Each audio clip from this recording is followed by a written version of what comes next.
Salam.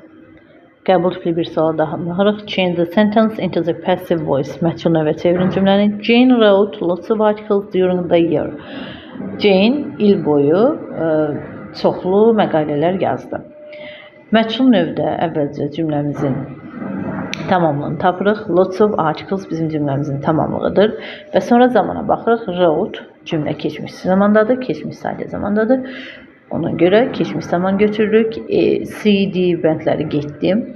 A, B, E arasına qalırıq. E ola bilməz. Çünki were və been hər ikisi birlikdə işləmir. Çünki were də to be-dir, been də to be-dir. İki dənə to be-ni ard-arda vermək olmaz. A və B arasına qalırıq. Lots of articles were written or was written. Əlbəttə ki, cavabımız were written olacaq. Çünki article məqalələr görürsünüz, cəmdədir. Ona görə xəbərimizdə cəmdə verməliyik. Was yox, were. Cavabımız A bəndə olacaq. Bu qədər. Kanalımıza abunə olub like etməyi unutmayın. Hələlik.